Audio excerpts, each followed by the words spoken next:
publicity that surrounded this victory was truly extraordinary. Runcorn and Helsby was the 16th safest Labour seat.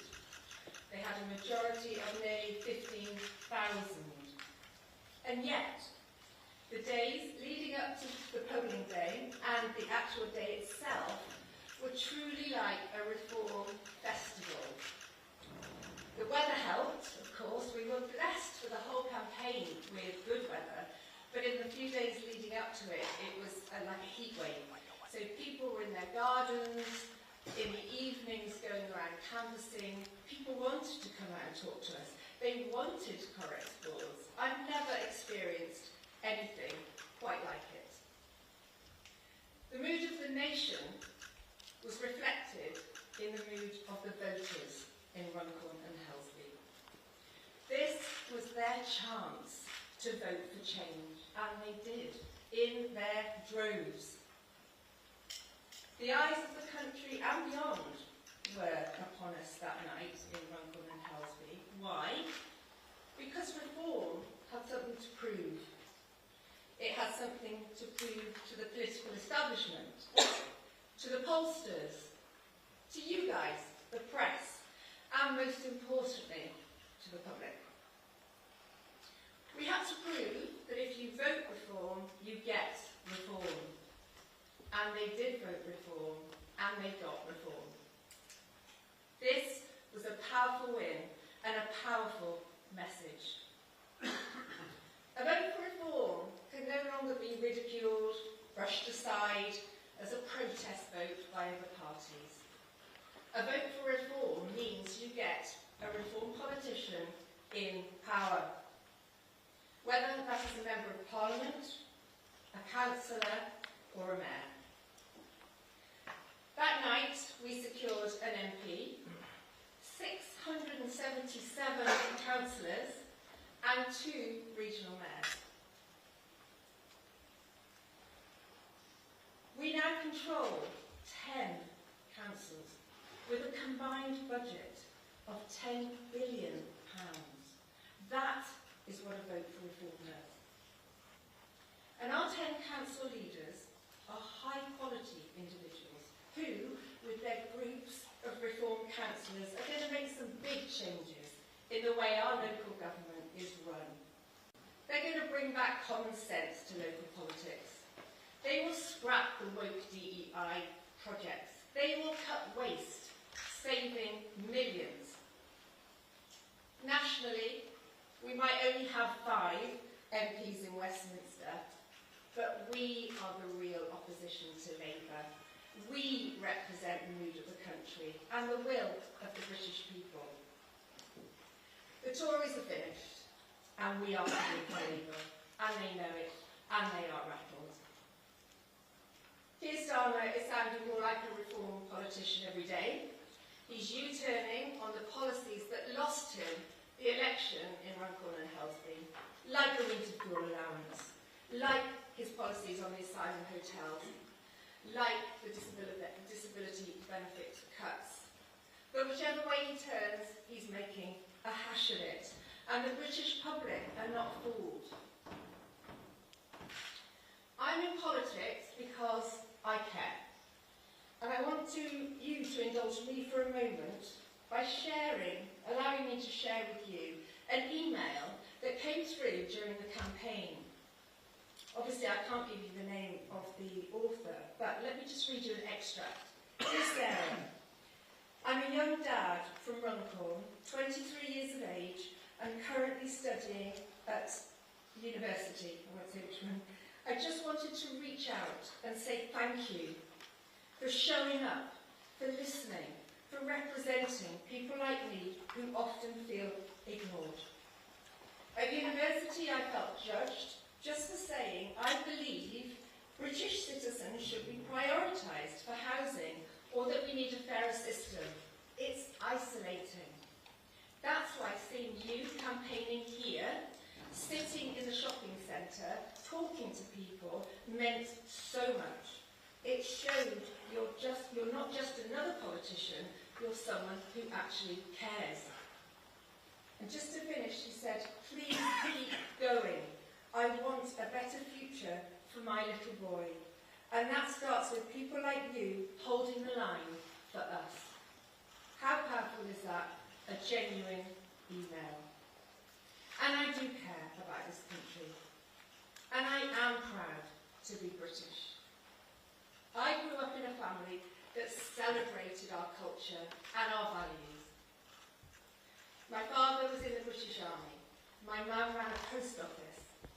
They worked hard. They paid their taxes. They believed in the power of education. They believed in law and order. And I have those values. And I will stand up for what is right and what is fair and put the British people first.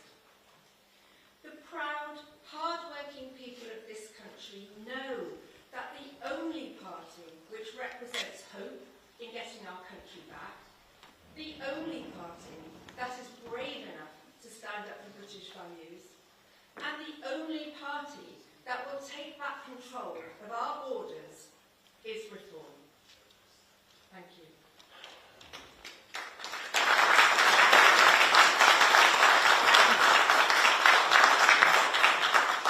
Now I would like to hand over to our party chairman, Yusuf. Thank you.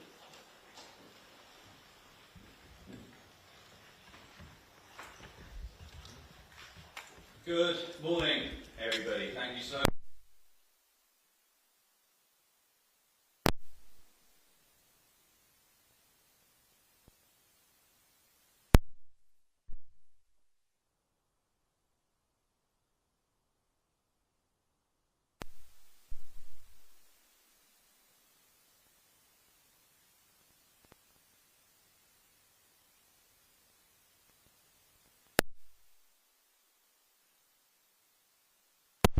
Now, at the time, Reform was polling at about 10%, had about 30,000 fully paid up members. It had 0 members of Parliament, and it had about 9 councillors. Fast forward to today, Reform's membership has grown 8-fold. We're polling north of 30% in the average of the polls. We have 5 outstanding MPs and 700 councillors. What a difference a year makes. And make no mistake, this is the greatest political acceleration in British history. And we're just getting started. You know, we are so grateful to everybody who has helped make this happen. The awesome candidates, some of whom won, some of whom didn't. The people who were brave enough, courageous enough to stick their heads above the parapet during an hour of need for their country. To all of our volunteers and grassroots supporters who worked so incredibly hard. I saw how hard they worked to help us win those elections.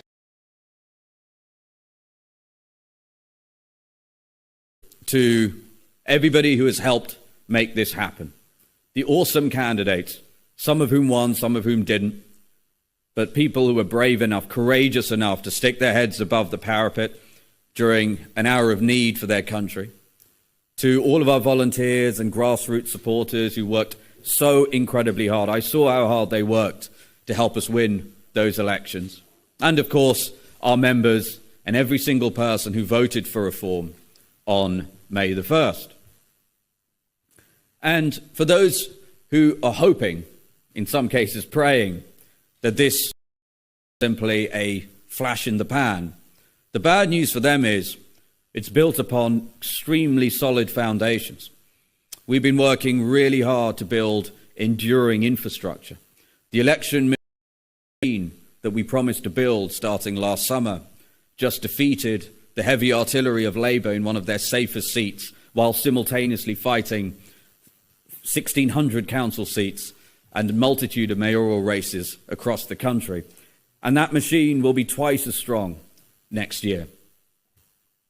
So, this is a dark time, no doubt, for our country.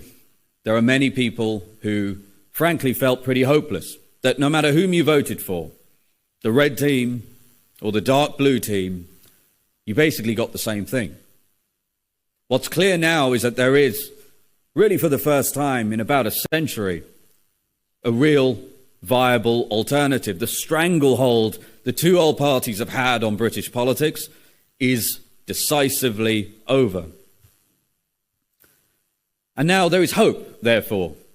There is hope for the people of Britain, for millions across the country, that there can once again be common sense, competence, and patriotism brought back to Westminster.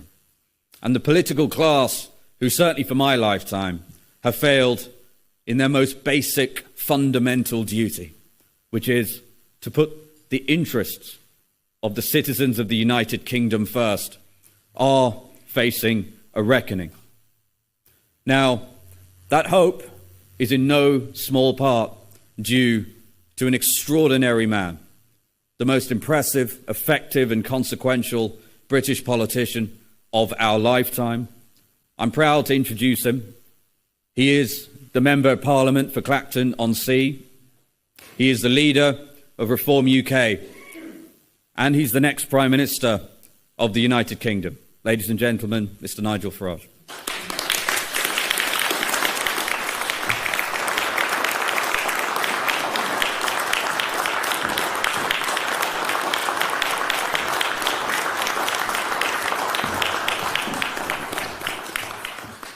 Good morning, everybody, and very few people will know just how much commitment, work and competence Zia has brought to the job of chairman. We would not have done on May the 1st what we did without him. My thanks go to him. Must begin today by saying that our thoughts are very much with Liverpool Football Club, their supporters, who were celebrating after an absolutely fantastic season that they'd had, and our thoughts go out to all of them after that mindless act of violence. We also thank members of the public who did all they could to help the victims and, of course, our emergency services. It was on the 3rd of June last year that I decided I would end my political retirement, give up a nice easy life and throw myself back into the front lines of British politics. I said on that day that we would get millions of votes in the general election and establish a beachhead in Parliament, and that is exactly what we did. I have spent most of my time, since July the 5th last year, trying to build this party, professionalise this party, and everything was aimed at May the 1st. And around me today on this stage, you see the fruits of that labour from myself, Zia, and tens of thousands of activists out there in the country. What you see before you today is a new Member of Parliament for Runcorn, 2 mayors, and 9 of our 10 councils in which we have overall majority control. Reform is now in government in large swathes of England. What you see before you, whether you can yet believe it or not, is the second step of what is going to be the biggest political revolution this country has seen since the Labour Party overtook the Liberals over 100 years ago. And the big shout-out message, and it's very, very clear, is if you vote reform, you get reform. No longer will the argument be, well, we like reform, we like what they stand for, we like some of their people, but to vote for them would be a wasted vote.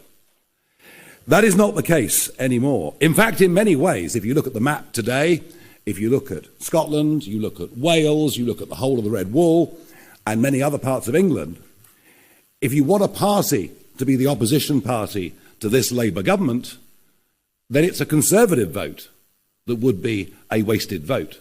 It's a Conservative vote that actually would help keep Labour in power. And that is the absolutely fundamental shift of public perception that has happened after May the 1st.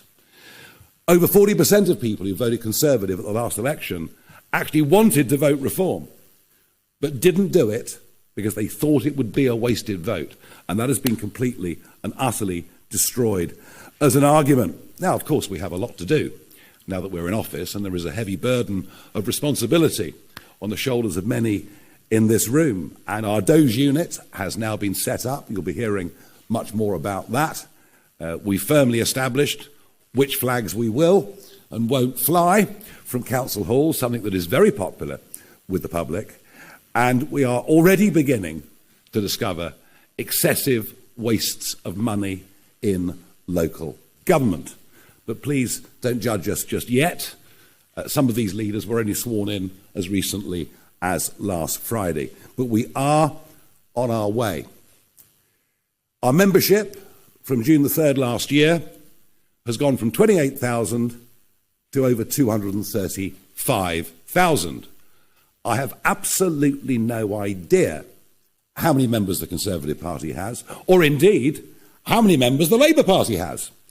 The last figure we had was many months ago, and they were losing a member every 10 minutes. I'm not saying we are already the biggest political party by membership, but we must be very, very close indeed. As for the Conservatives, I don't think many in the media class yet really understand the extent to which they are dying as a political party. It's over. It is done. And frankly, after the level of betrayal that we saw, especially since the 2019 victory with the 80-seat majority, they fully deserve everything that is happening to them. And as I mentioned already, they cease to be a national party. They are now an irrelevance in Scotland, an irrelevance in Wales, a complete irrelevance in the Red Wall, where nobody will ever trust them again. Now, of course, there's much talk about who the leader of the Conservative Party might be, and they change leaders pretty regularly. And maybe Kemi Badenoch's not having a particularly great time. Now, there is somebody who fancies his chances. He's been on Ozempic, he's running marathons. I noticed a very nice new Savile Row suit the other day. Perhaps even had his teeth done, I don't know. But it's completely irrelevant whether Robert Jenrick becomes leader of the Conservative Party or Kemi Badenoch stays on as party leader. It's completely irrelevant if Boris Johnson decided, although he's got some pretty heavy domestic duties by the looks of it, whether he decides to return. They will not be trusted again. They have no chance of winning the next general election, none whatsoever.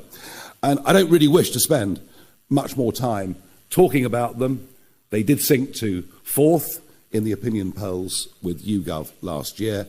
It is over, it is done. They've had a good 200 years, it is now finished. But today I wanted to talk a bit more, really, about the Labour Party.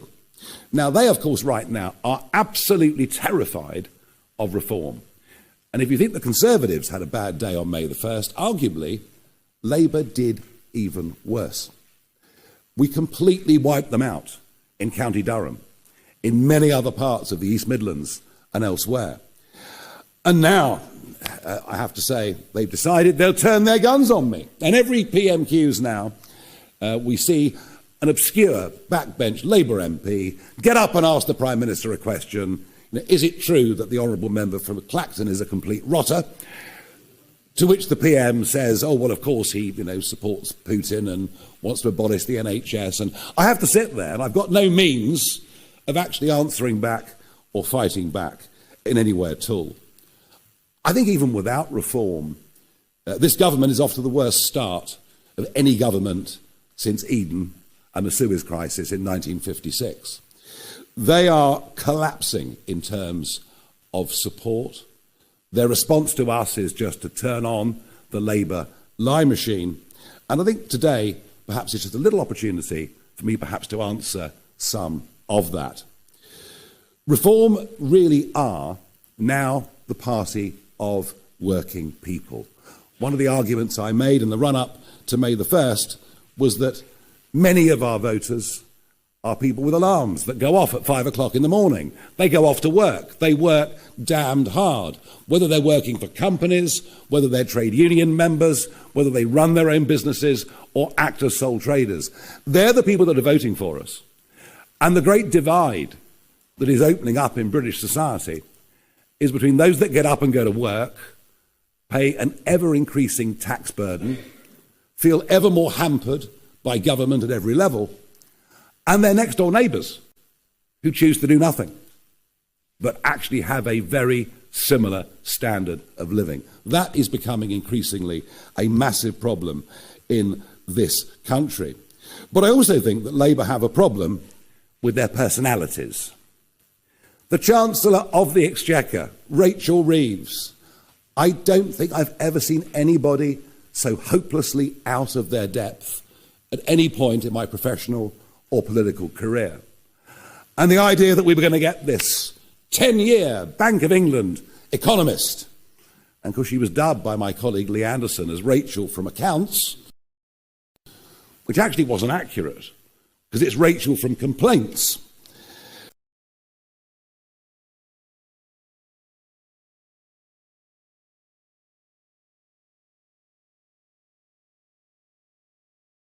Solicitor that he told everybody he was. This is a very low-grade government. And unless you have successful private business, employing people and paying taxes, you cannot have an effective, functioning society. And it is, to me, truly astonishing that of all the 25 men and women in the cabinet, not a single one has ever set up or run a private business. We have a bunch of lawyers. We have a bunch of people prepared to bow down to this concept of international law, but without the economic competency to run a country. And that is why we are genuinely going in the wrong direction. We are watching the de-industrialisation of Britain. Yes, of course, there are some jobs being created in wind and solar. But for every job created in that sector, there are 3 or 4 being lost in other parts of the British economy. We now have the most expensive energy prices commercially of any country in the world. And yet the net zero mania, and it isn't just Miliband, well, we know he's away with the fairies, but it's all of them are committed to this policy, just as the Conservative Party were when Boris Johnson and others led them before. I find it extraordinary also to witness the exodus.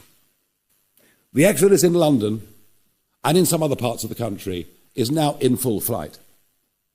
The number of people I know, and I'm talking about successful, hard-working, entrepreneurial people. I'm talking about people that have taken great risks in their lives, created a lot of jobs, and paid many millions, or in some cases, tens of millions in tax. They are leaving. And they're leaving our country at a very, very rapid rate. It's the biggest brain drain we've had since the 1970s, and yet no one seems to have woken up to it. And there is absolutely no contradiction in saying that we are the party of workers, but also the party of entrepreneurs. The two can't survive and exist and succeed without each other.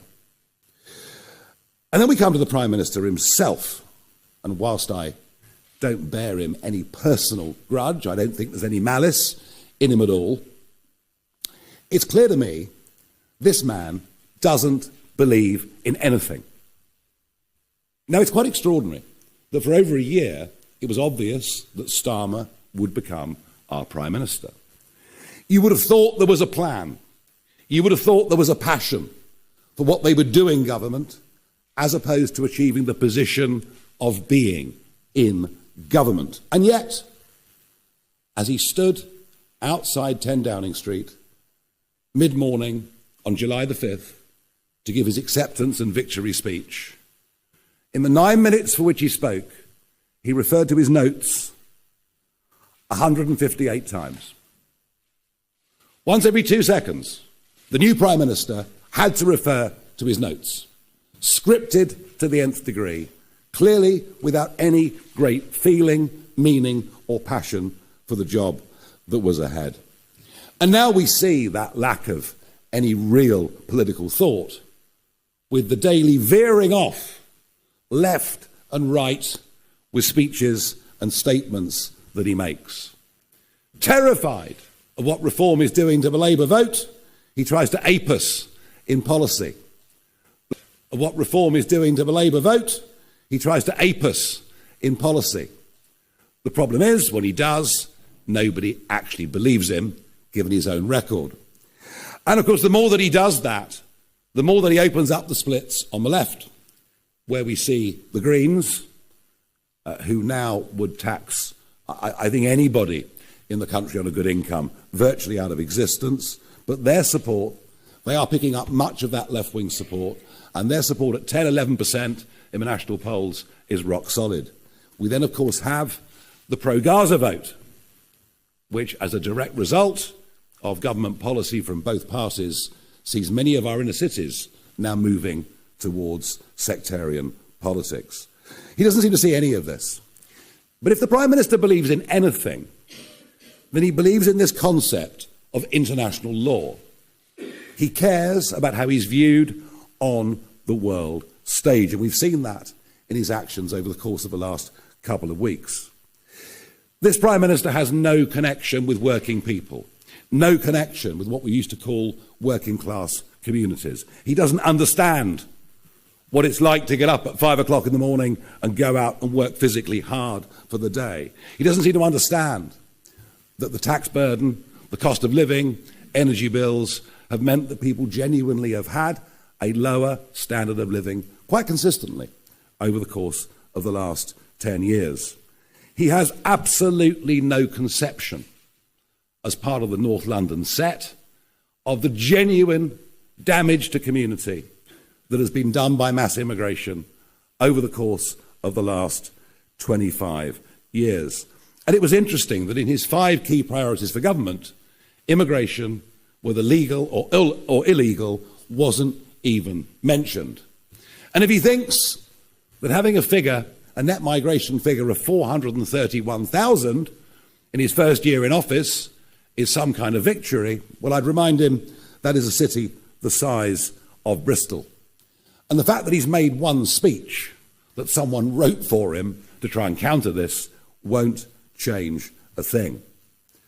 The idea that it will smash the gangs is already reduced to a farce, as over 800 young men came into our country last week. I've done my best to urge him to declare this an emergency situation. He refuses to do so. And I find it odd that 3 terrorists, 3 men who were going to blow up the Israeli embassy, who entered this country by small boats and were picked up by the authorities a couple of weeks ago, I find it extraordinary there isn't a greater debate about the threat to our national security that is being posed in the English Channel. But if Starmer doesn't get it, and if the Conservatives don't get it, and if much of mainstream media don't get it, let me tell you something. The country does. Out there, the country does. They can see that what is happening is unfair, they can see that it's wrong, but they can also see that it is also damn dangerous. But Starmer, of course, will do nothing about it, and his second speech in Parliament as Prime Minister, where he declared his love for the European Court of Human Rights and its convention. His leadership, frankly, is dismal. It is uninspiring. It is disconnected from real life. It is, in my view, unpatriotic.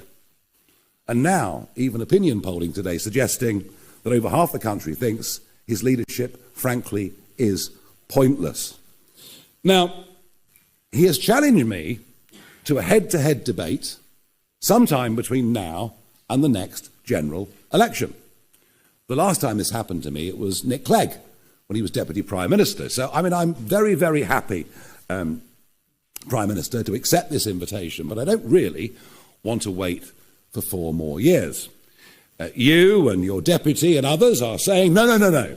It's Labour that are the party of working people, not Reform. Well, why don't we test it out? I've got a great idea. Why doesn't the Prime Minister and I go to a working man's club somewhere in the Red Wall, and we'll sit there and we'll let them ask us questions, and you can all come along and cover it live. So that's my open invitation to the Prime Minister. Let's go to one of the former mining communities. Let's go somewhere that Labour have held the seat pretty much consistently since 1918. Let's, whether the Prime Minister will enjoy a few beers with the lads and do the Channel 4 racing that afternoon, I'm not sure, but I'm very, very happy to do so. We built this party around 3 key principles, things that we think need to be fought for and defended. things that we think most people in this country hold the dearest in their hearts. And that is, of course, family, community, and country. And that is why we believe lifting the two-child cap is the right thing to do. Not because we support a benefits culture, but because we believe for lower paid workers, this actually makes having children just a little bit easier for them. It's not a silver bullet. It doesn't solve all of those problems, but it helps them. And some will tell you, well, Nigel, this is not actually a popular policy in the country. But then I've never ever spent my time being a populist politician. I've nearly always spent my career pushing arguments that were minority opinions and trying to make them into majority opinions. I think we've lost our sense of focus of just how important family is. And I want to emphasise that this is aimed at British families. It's not aimed at those that come into the country and suddenly decide to have a lot of children. And it's the right thing to do. Now, we need to go much further. We need to go much, much further. Because one of the problems is a lot of people who want to go back to work, and it's normally women. It's men in some cases, but it's normally women. There are other huge issues around childcare.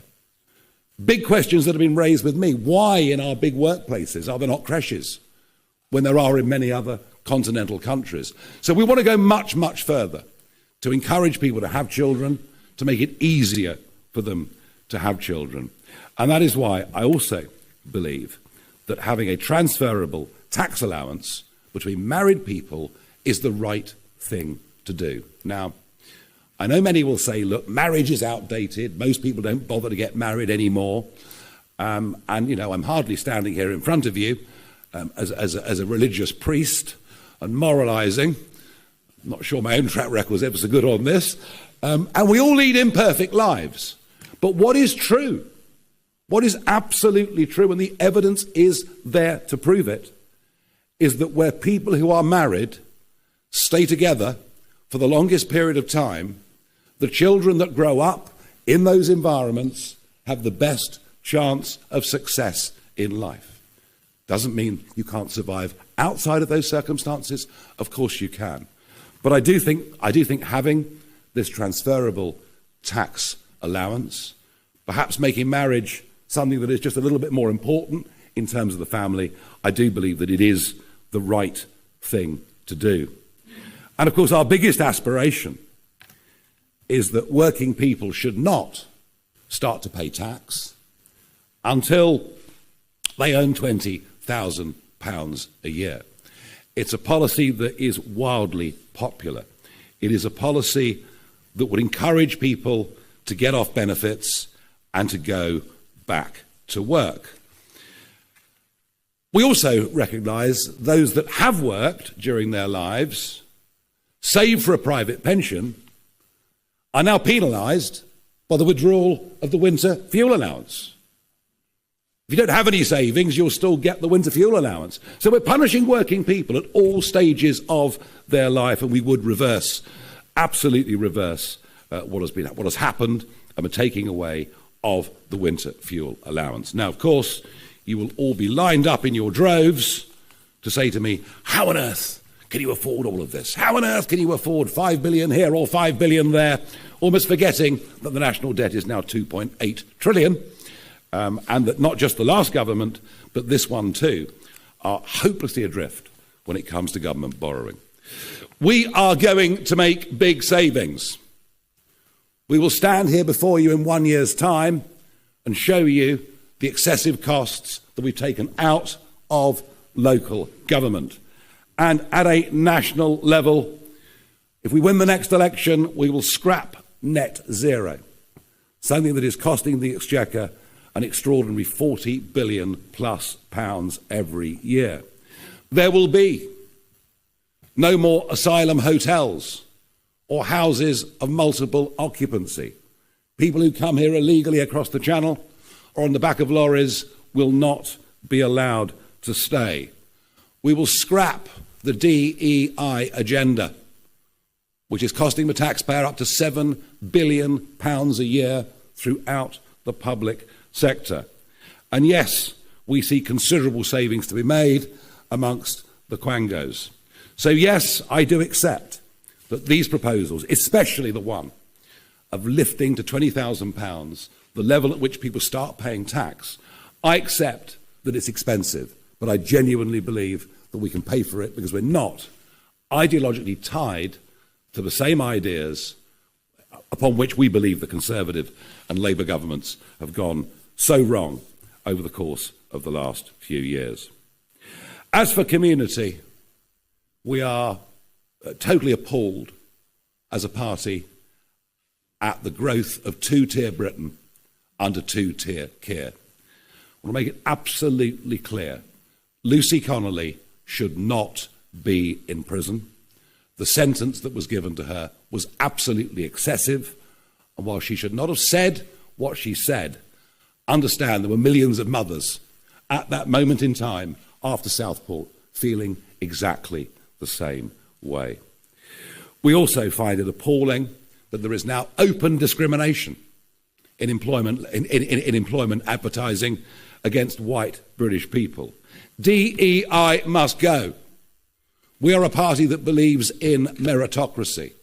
We're a party that does not accept that somehow there is something uniquely awful about the British people or about our past. We believe the opposite. We actually believe that the British people are the most open-minded and tolerant country, frankly, that you could find on earth. So we feel very strongly about that. We, of course, shake our heads at early prison releases. And this is an area that Sarah Pochin, our new MP, this is an area that and the failings in our judicial system that she is going to deal with. And we will, of course, end mass migration into Britain and be unafraid to talk about migrant crime. I was utterly demonised between 10 and 20 years ago for suggesting that opening the doors would lead to bad people coming into Britain. What I said was that from poor countries, we'd get their best people and their worst people. And I think if you look at the crime statistics in London and elsewhere, of the gangs that have been allowed to come in from Romania, Albania, or wherever else it may be, I do believe that I was absolutely right. And when it comes to country and a sense of what a nation is, of what national sovereignty is, of what the national interest is, this is where I do personally want to confront the Prime Minister head on. I think what we've seen over the course of the last 2 weeks is who Keir Starmer really is. He absolutely is the globalist. He absolutely is the person that bows down to this concept of international law in the face of courts that are either horrifically outdated or, frankly, wholly illegitimate. And yet that's what he believes in. The EU reset, which starts to align us back with EU law, not just that exists today, but that comes in the future, that brings the European Court of Justice back into our lives. That is a total sellout and something that he promised he wouldn't do. There is much more to come out about defence. We haven't yet heard the full extent of the defence package. And yes, of course, you'll say to me, oh, well, Nigel, fishing is only 0.5% of our GDP. Well, of course it is. We've destroyed it over the course of the last 50 years. We traded away what was ours when we first joined the common market.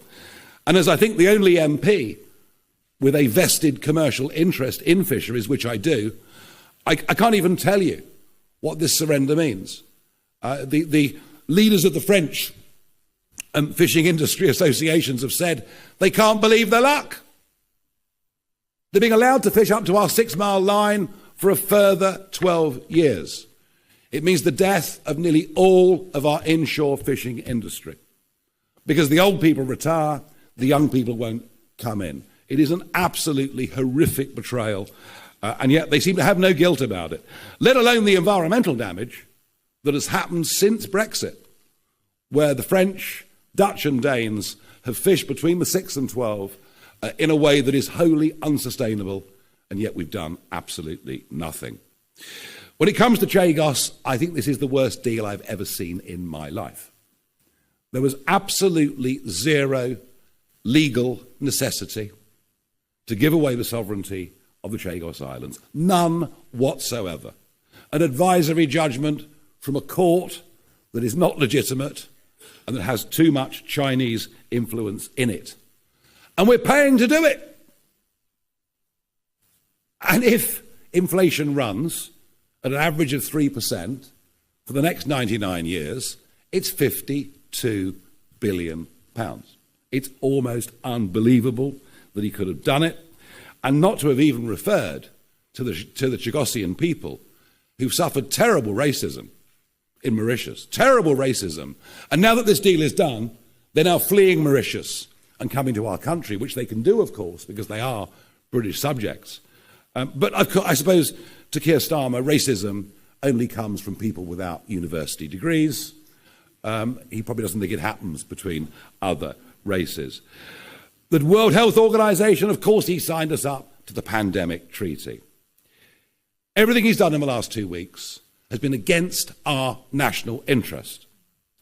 Everything he's done in the last 2 weeks will be undone by us in government, regardless of what the consequences are. He doesn't understand what national sovereignty is.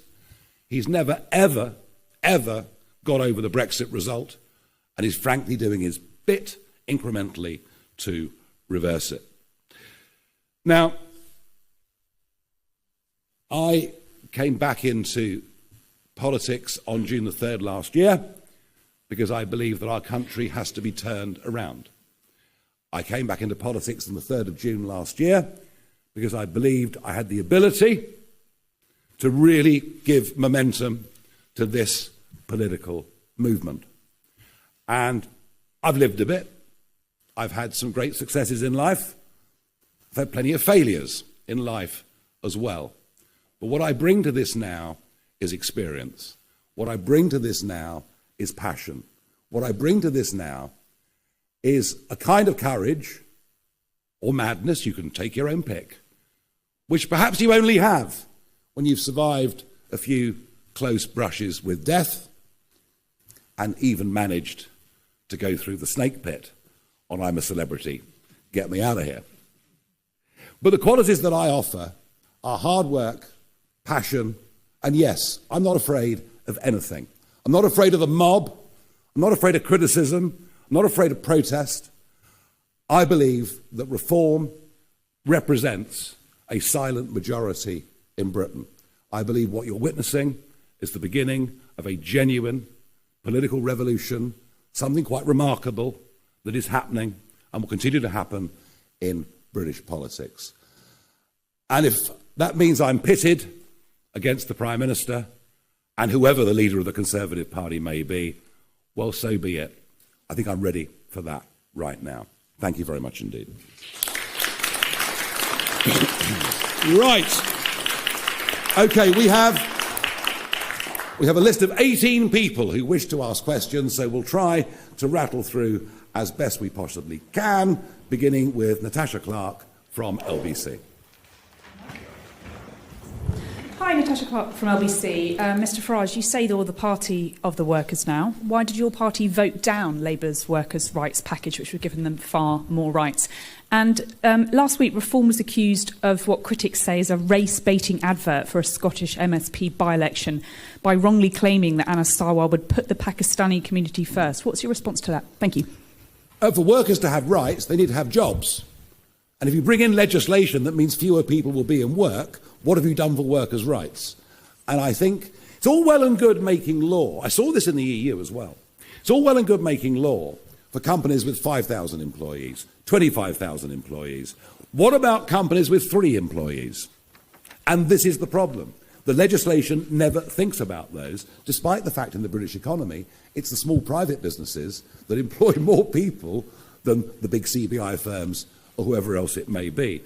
And I think the idea that you could take somebody on, recognise that it's a mistake pretty quickly, and yet they could take action against you within 24 hours of being in work, probably would lead to small employers who, by the way, are already very reluctant to take anybody on, given the hikes to national insurance, given all the other problems that they face. So we opposed it because we thought it was very, very bad for employment. Now, There's a bit of a row going on in Scotland. Everyone's having a go at us, Labour, the SNP, so maybe we're getting something right. I think what I'm able to do is to show you what Mr Sarwar actually said and how we've responded to it. Can we do that, guys? Pakistan is being represented in every mainstream political party in Scotland and across the UK. The days where South Asian communities get to lead political parties and get to lead countries is now upon us.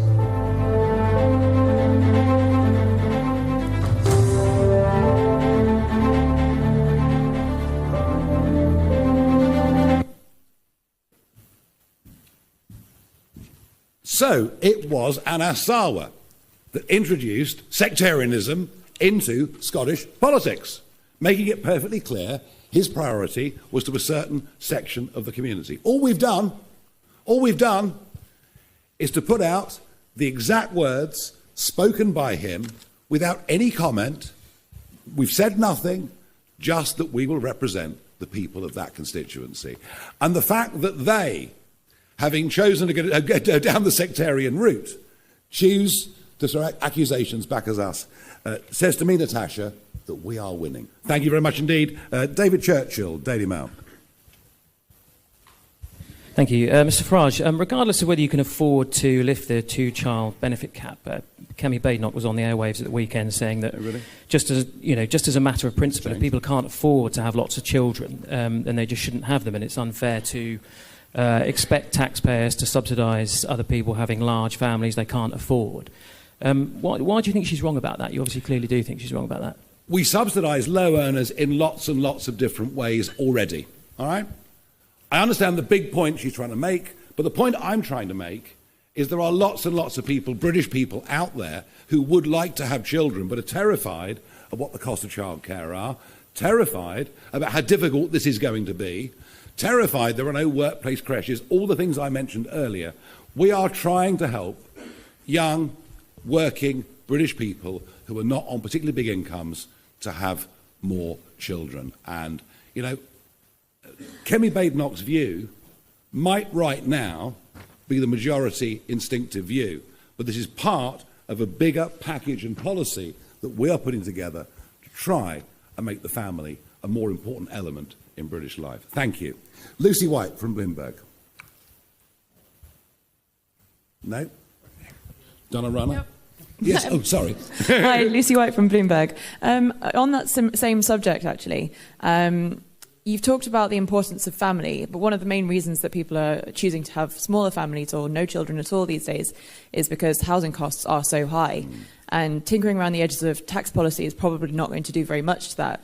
So can you set out what you would do to make housing more affordable? No, you're quite right, Lucy. I accept that point. I did say that what I discussed so far today was not a silver bullet. It didn't solve all the problem. I talked about childcare, housing, of course, also a massive problem. You know, if you increase the population by 10 million through immigration, then you need to build a new house every 2 minutes in this country just to keep up. Even if Angela Rayner's targets are met for house building, they won't even cover anything like what legal net migration, let alone illegal, will be during the 5-year, if it is that, Labour term. Housing is a massive, massive problem. Social housing is also a massive problem. I was horrified going around the country in the run-up to May the 1st, horrified to see county councils where going to the top of the list for social housing priorities were people who'd crossed the English Channel illegally and were given indefinite leave to remain. Absolutely horrified to see that. But that is what is going on out there. All right, we need to build houses. We need to build genuinely affordable houses. It does sometimes look to me that housing developments are 4-bed, detached, 2-bathroom, nice garage and garden houses, and not enough houses that are genuinely affordable. It is a massive problem, but it is one that government has made significantly worse. Amy Gibbons from The Telegraph, please. Hello, thanks very much. Nigel, you talked about making marriage more important and encouraging people to stay married for longer. So just to be clear, would you like to see the marriage rate come up and the divorce rate come down? Oh, you know, I'm not the Pope, you know. In an ideal world, look, of course, there are valid, legitimate reasons for divorce. I've got lots of experience of this. We can talk about it later. In an ideal world, for the benefit of children growing up, I repeat the point, there is lots and lots of evidence that suggests that children growing up to maturity into adulthood in a stable family background, which doesn't have to be marriage, I accept, but more often than not is, do better in life. Don't we deserve to try to help create a framework in which young people can grow up and lead fulfilling lives? And all right, you may say, I'm aiming very high, but isn't that what we're in politics for? Isn't that the point of the whole thing? Thank you. Archie Mitchell from The Independent. In the run-up to the local elections, reform activists set up a stall depicting Angela Rayner, Bridget Phillipson and Rachel Reeves as cows said to be sent to the abattoir. Is it misogynistic to depict female cabinet ministers as cows, and is it appropriate to suggest that they're going to be sent to the abattoir given MPs have been killed in recent years? Well, you've struck me there completely out of the blue.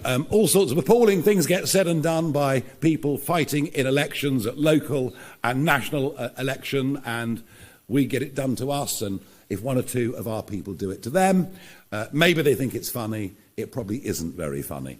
I can't pretend we're perfect, but what I can tell you is that one of the ways in which we have professionalised this party is to put people through a vetting process, and I think we've come up with a slate of elected councillors and mayors and a new MP that we can genuinely be very proud of. And if there is the odd lapse in taste, then I regret it, but it's kind of called politics. Thank you, Archie. Kitty Donaldson from iNews. Thank you. How much do you think it'll cost to move migrants from hotels into a private accommodation? And if you don't save as much as you want to, are you happy with them to live in tents? And if I may, will you commit to the triple lock for pensioners in the next Parliament? OK, the triple lock for pensioners is not something we've addressed as yet. We will between now and the next election. We are, as you can see, building out our policy platform. The migrant costs, the illegal migrant costs, by the end of our 5-year term will be zero. They won't be coming. They won't be coming. And we have a model for this. It's called Australia. Australia had the boats arriving, coming from Indonesia. They didn't know what to do. Then Tony Abbott, as Prime Minister, tried a few different methods. In the end, he towed them back to Indonesia. There was outrage. Outrage. The UN, the EU, the British Foreign Office. What a dreadful human being Tony Abbott is. But guess what happened? Within 2 weeks, people didn't pay the traffickers because they knew they wouldn't be allowed to stay. There is a deeper debate here, by the way. Even though the hotels are awful and very visible, if you talk to Sarah afterwards, she'll tell you that actually the houses of multiple occupancy in residential streets in some ways are even worse in terms of not just cost, but the huge social problems they bring. So look, the answer is very simple. One of our senior party members has suggested tents. I'm much more hardline than her. They won't be allowed to stay. Thank you. Let's move on to John Walker from The Express, please. Thank you. Mr. Farage, could you expand a little on what you were saying about tax? Is one of the announcements that I don't think we were expecting. I think you mentioned a figure of £20,000. What does that mean? Are you talking about increasing the threshold, or how would that work? Yes. Simply, the threshold has been frozen for years. You know, it was done by Jeremy Hunt. It's called fiscal drag, but that's very boring, I know. It's being maintained under Labour, and it's dragging more and more people into tax, including pensioners. There are now another 1 million pensioners will be dragged into the tax system as a result of the fact they've got the old age pension, a small income from their private pension, and the threshold has been frozen. It's also interesting to note, if we go up the scale slightly, that from the middle, late 1980s, right through until about 5 years ago, the number of people who paid top rate tax, i.e. what was 40% plus all through the major Blair years, was about 1.5 million. About 1.5 million people paid 40p or more. By the end of next year, it'll be 8 million. So what we're seeing at all levels are more and more people being dragged into tax, into higher taxes. We have to find a way. There has to be a carrot and stick approach to the sheer number of people going onto a range of full-time benefits as opposed to working. And some of it, of course, are people who are choosing that as a lifestyle option. Equally, I've met many on my doorsteps who want to go back to work, but they're trapped by the sort of 16-hour rule. That if they get a job for more than 16 hours, they lose all of their benefits. And because of a tax system, they're worse off working than they are staying on benefits. That is what we're trying to address. You know, I do accept that the 20,000 level, where the threshold would be raised to, is our greatest ambition, but I think it's something that we simply have to do. Thank you. Rachel Cunliffe from the New Statesman. Thank you. You talk about councils, and you've got representatives from the councils that Reform are now leading on stage. For the most part, it isn't waste or DEI that's putting council budgets under strain. It's adult and child social care, which accounts for 2/3 of council budgets and is only set to get more expensive. You haven't mentioned social care yet today. I wondered if you could say something about what Reform plans are to pay for that. Rachel, I toured the country relentlessly for 5 weeks. I visited all of these areas that we stood in. I was photographed and shook hands with well over 1,000 of our candidates, and I did so many local media interviews, it's almost not true. And of course, what I said is we can't wave a magic wand. You know, we accept that central government funding's gone down. We accept adult social care, SEND. All of these issues are massive, and it's not easy. We accept all of that. What we have said, though, is we will, where we can, and we're finding it already, cut unnecessary spending. But also what we've said is we will examine which service providers have been signed up to by county councils or unitaries, what the relationship is with those firms to some who may well be working in councils, and we will try to seek a more business-like arrangement in terms of how we provide those services. So I fully accept that the job, the weight of responsibility on the shoulders of these men and women on stage is not an easy thing, but we think we can do better. And I tell you what, we're certainly going to try. Thank you. We're moving through. Carl Dinnan, ITV. Thanks very much, Nigel.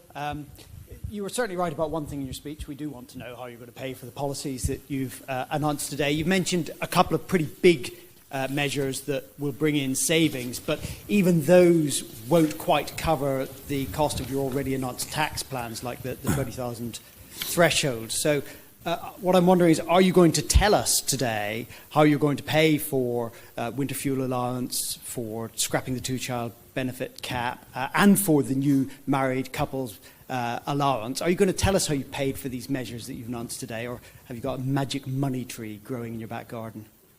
All right, you started it. The cost of net zero to the taxpayer, figures produced by the Institute of Government, are estimated between 2025 and 2030 to cost £45 billion every single year. The cost of asylum seeker accommodation, be it hotels or be it houses of multiple occupancy, as I mentioned earlier, £4 billion every year. That may be a slightly low estimate because actually the overall costs of illegal immigration are much higher. DEI, as researched by Defunding Political Campaigns, estimated to cost government £7 billion every year. Quangos, just a 5% cut. And by the way, do you remember in the general election, we suggested a 5% cut? I mean, you thought, you know, what dreadful people we were. Impossible, it can't be done. And yet the government now proposing a 5% cut. Well, we're proposing a 5% cut to Quango funding, which would over a 5-year term be £65 billion. If you add all that up, you've got a pretty eye-watering number of 350 billion. And whilst that may be, I accept, slightly optimistic, because it's difficult always to cut everything, I think you can see very clearly the direction that we're going in. We can't afford net zero. It's destroying the country. We can't afford DEI.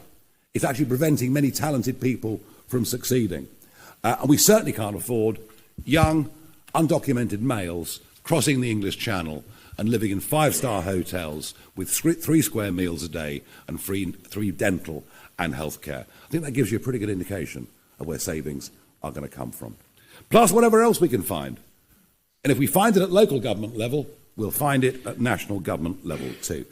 Alex Forsyth, BBC.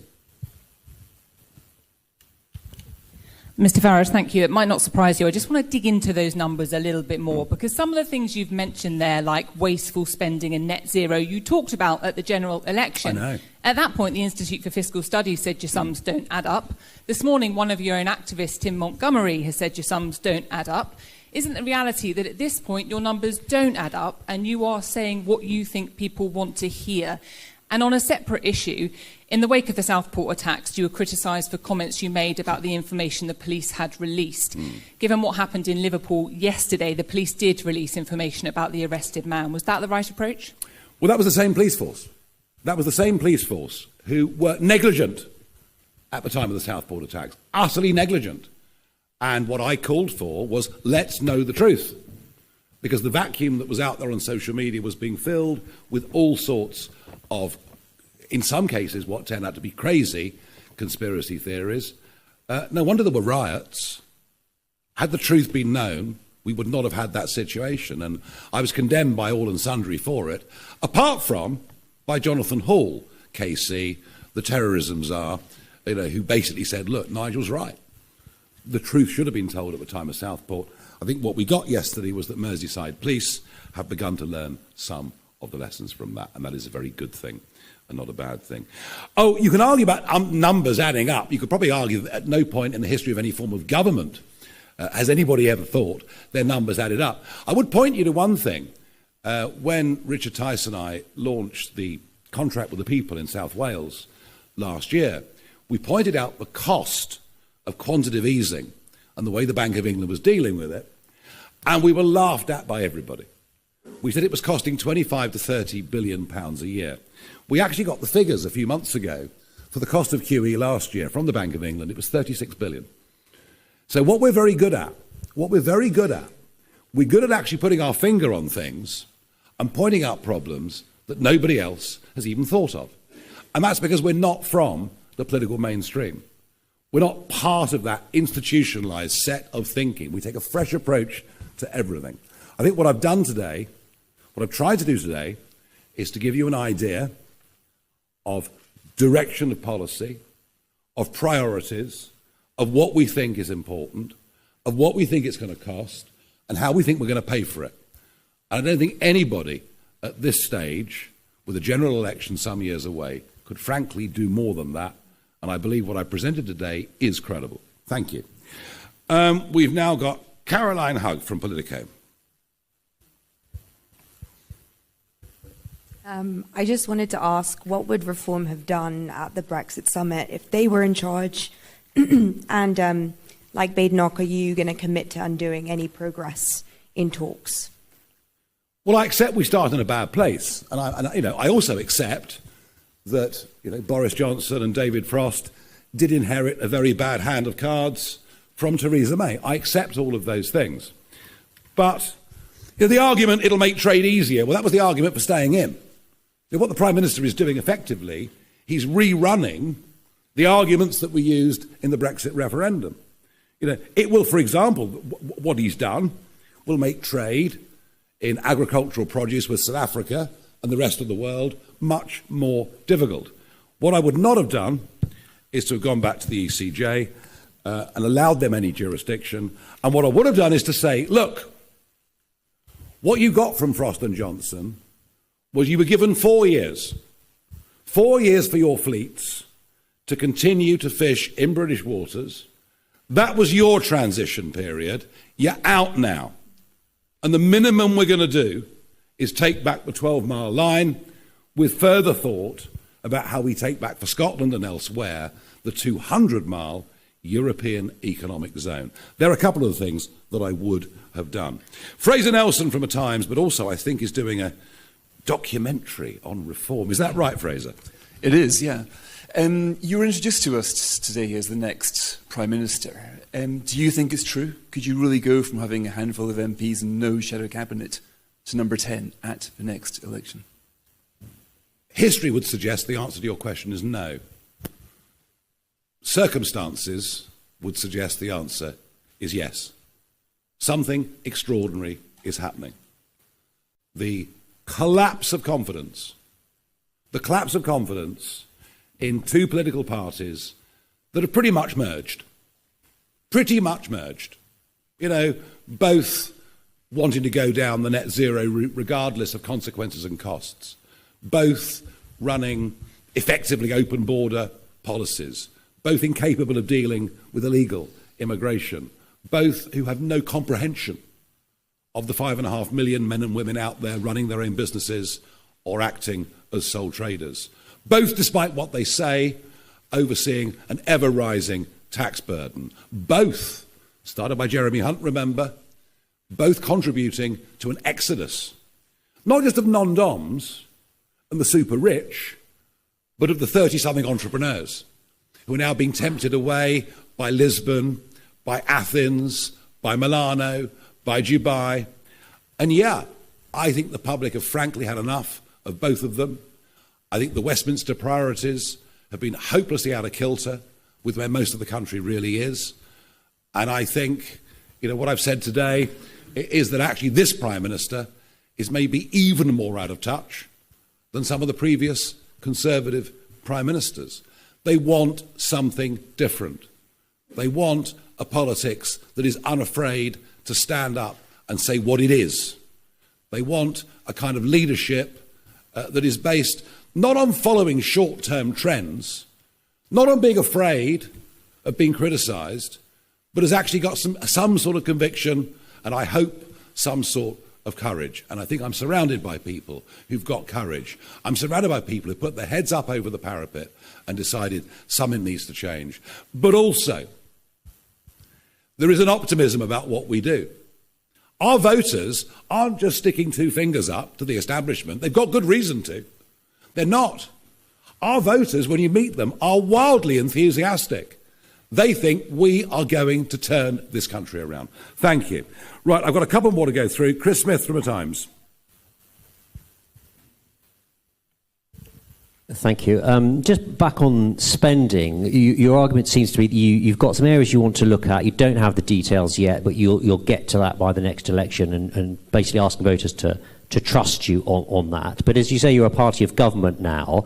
How do you hope that approach is going to work out any better for you than it did for Liz Truss? And on a related point, can I ask you a question which I asked Keir Starmer, Labour's manifesto launched last year, when he was saying he wouldn't need to put up taxes at all, and which he didn't answer. Say you don't find these savings that you hope for. You know, what is your instinct about a plan B? Is it to junk some of these costly spending commitments you've made today? Is it to put up taxes, or is it more borrowing? Well, with respect, Chris, we are some way out from this yet, but we will be having this conversation, I'm sure. Liz Truss's dramatic failure was not to propose any cuts in spending. It's all well and good cutting taxes, but you know, she had to make the corresponding cuts with Kwasi Kwarteng in spending. Didn't do it. Just tried to say, well, we won't increase by the rate of inflation over the course of the next few years. That was a fatal error. As for Starmer's promises, look, do you know what? I just think there are two types of people in politics. Those who want to be something, those who want to do something. For him, it was about becoming Prime Minister. For me, it's about turning this country around. Simple as that. James Hill, Spectator. Thanks, Nigel. You went through various members of the Cabinet today. You dismissed Johnny Reynolds, Rachel Reeves, Ed Miliband. There's one member of the Cabinet who you didn't address, Angela Rayner, and there's some speculation in recent days that she might fare better against reform at the next election. You faced off against her at last year's general election on the BBC. Just tell us your thoughts on her and whether she stands a better chance than Keir Starmer come the next election. Well, at least she's real. I mean, none of the rest are. I don't think she's lied on her CV. Not sure she's got a CV. You know, I mean, she is who she is. What we have learned, I think, over the course of the last week is that her ideas on tax, on saving are even more radical than those of Rachel Reeves. And she tends on economics, certainly economics, to be way, way out on the left. And number one, that is not a majority opinion by any means in the country, nor will it become one. And it's a very busy space. You've got the Lib Dems heading into some of that territory, the Greens very firmly in that territory, and indeed, from what I can see of the Gaza independents, they're pretty much of that view as well. So, look, maybe she'll become the leader. I don't know. Are we worried about it? Not at all. 2 more questions. Adam Cherry, GB News.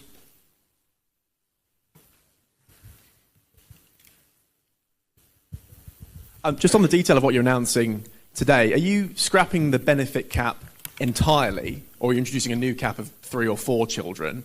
And then on the shared family tax allowance, are you putting a figure on that today, or is it just sort of in principle? Yeah, it'll be up to a £5,000 transferable allowance, all right, which would help, say one of the parents wanted to spend a bit more time at home in the first 18 months, 2 years of a child's life. Those allowances could be transferred. It would give people more options and greater flexibility. We're not putting a cap on the number of children. I want to re-emphasise, this is not for people to arrive in Britain from overseas and have lots and lots of kids. It's designed to help hard-working, though slightly low-paid British workers. Final question, last and by no means least, Kieran Stacey, Guardian. Thank you very much. You've spoken today about some of your policies that are designed to be family focused. Can I ask about another similar issue? I've heard you talk about your desire to open up a debate on stricter restrictions on abortion. Can I ask your view? Do you think that the abortion time limit should come down? Do you think there should be larger buffer zones around abortion clinics? What do you think about this issue? Look, I think all of these things, like assisted dying debate, which is going to come back again on June the 13th, I think issues around this, issues around abortion, I genuinely believe these are issues of personal conscience. I am pro-choice, but I think it's ludicrous, utterly ludicrous, that we can allow abortion up to 24 weeks, and yet if a child is born prematurely at 22 weeks, your local hospital will move heaven and earth and probably succeed in that child surviving and going on and living a normal life. So I believe there is an inconsistency in the law. I believe it's totally out of date, but I do believe, I wouldn't particularly want anyone around me to agree with that or disagree with that. I'd leave it up to them. I think our current situation on this is irrational. Ladies and gentlemen, thank you very much indeed. Thank you.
Yeah, good.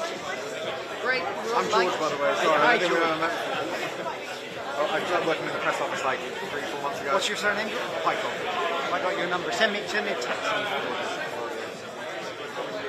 Just because the more contacts we have in there, the better. No, of course. I mean, I've mainly been dealing with the local elections and then all the press and the councils afterwards, so that's mainly regional media, which is why I probably haven't come across. But all of your colleagues from across the country. Good, well, that's important.